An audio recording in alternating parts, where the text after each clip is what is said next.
Haryana is all set for the elections, and come the elections, it brings with it, promises galore.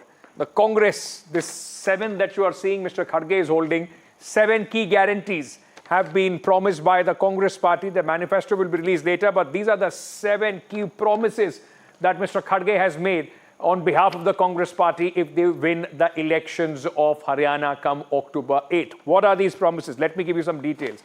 The Congress party released, in fact, these 7 promises. Mallikarjun Kharge, along with the leaders of the state and K.C. Venugopal, the General Secretary in charge of the organization in Congress, was also present at the AICC headquarters in the national capital. Now, what are these promises? The focus is on providing benefits to the families, empowering women, supporting youth, strengthening social security, and improving lives of the backward classes. Now, Congress, 7 promises which they have made. A promise of caste census in the 7 guarantees, promise of legal guarantee of the MSP, one key demand from Haryana, the farmers, 2,000 rupees monthly aid for the women in the family, along with 300 units of free electricity, which has been promised in the 7 guarantees of the Congress party. Let's listen into what Mallikarjun Kharge said while speaking on this issue. हम इस guarantee को रखे हैं नाम 7 वायदे पक्के इरादे। महिलाओं को शक्ति हर महीने 2000 रुपए देने का हम वायदा कर रहे हैं। 500 रुपए गैस सिलेंडर के लिए हम देंगे। सामाजिक सुरक्षा को बल, जैसा कि बुढ़ापा पेंशन है, दिव्यांग पेंशन है, विधवा पेंशन है और old pension scheme.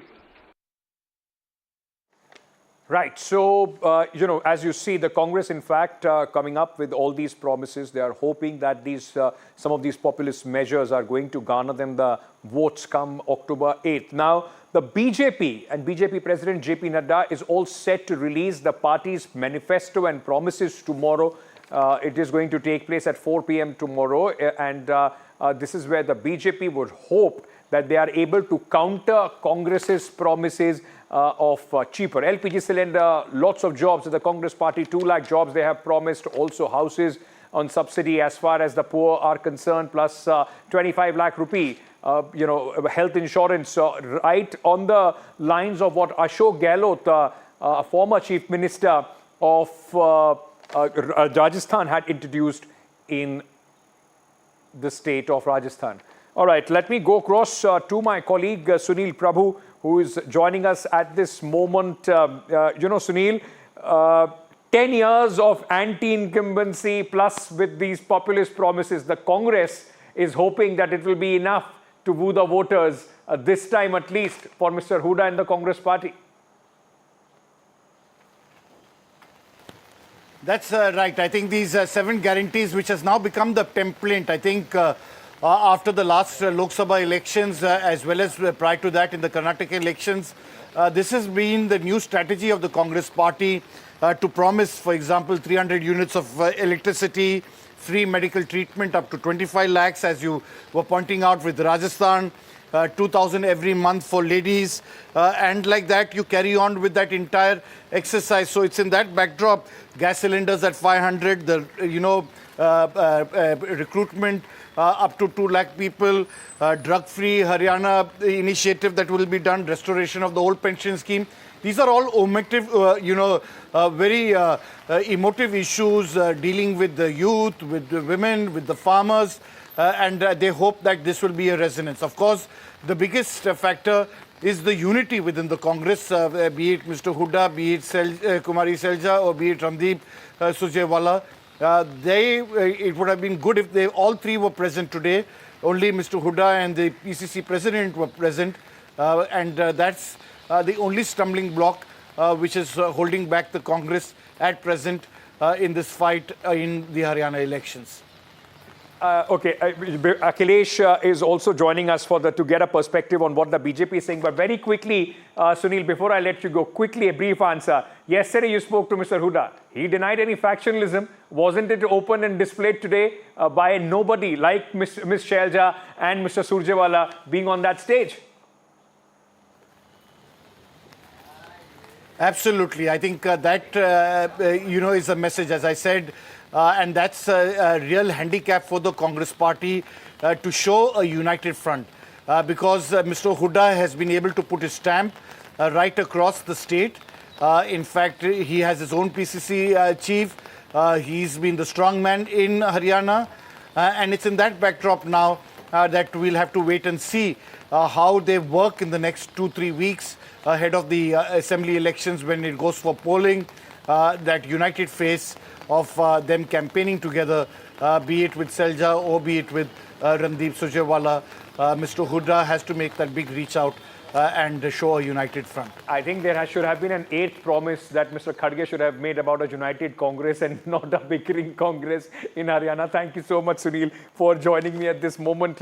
Let's just to get you the perspective of the BJP. Akhilesh Sharma, my senior colleague, is also joining us. Akhilesh ji, 10 years of anti-incumbency, the same question I asked Sunil as well. And with these promises, the Congress is hoping to, in fact, make inroads in Haryana finally.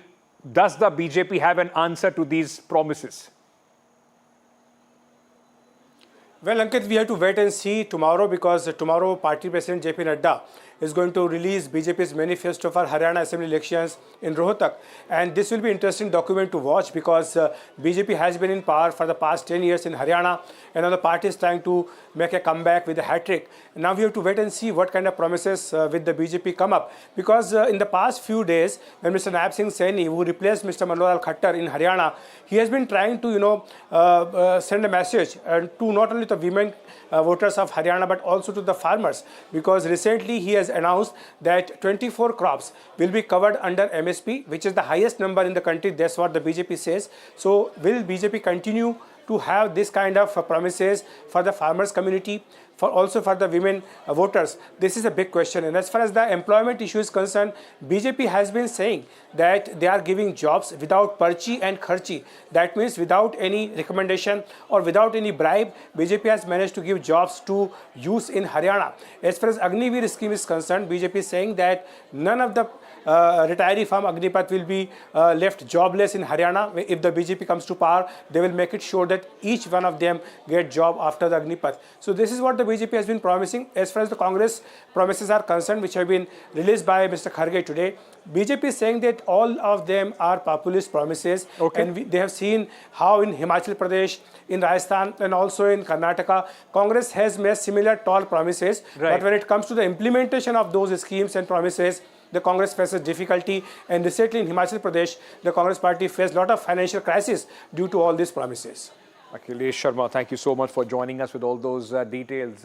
While the BJP attacks the Congress on populist promises, BJP is not far behind, whether it is Ladli Behna in Madhya Pradesh or Ladli Behn in Maharashtra. But how are the people taking this war of promises between the Congress and the BJP? Gurpreet China, my colleague who covers the state of Haryana for NDTV, is also with us at this moment. Gurpreet, what's the reaction as far as the people are concerned? Are they enthused by the Congress party? Because largely when you look at these promises of the Congress party, youth, of course, with employment, rest seems to be more, in fact, for the rural belt and the middle class.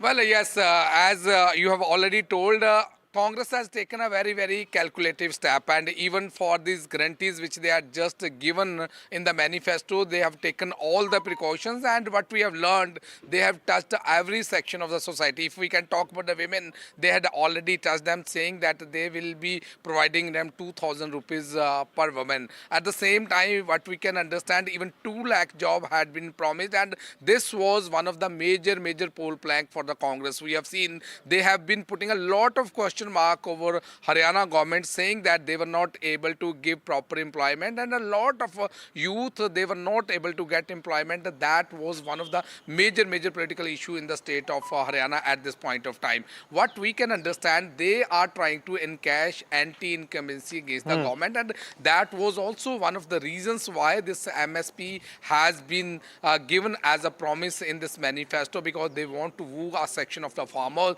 because we have seen a lot of resentment among the farmers against the BJP. So what we can understand, very calculative steps are being taken by the Congress. And if we can talk about the financial crisis, we had a word with P. Chidambaram also, who was also a former finance minister. He says we cannot compare economy of one state with another state. So that they had already given a very justified answer on these issues. So let's see how the things will be unfolded in the coming days. But as of now, it seems the Congress has taken a very calculative steps. Back to studio.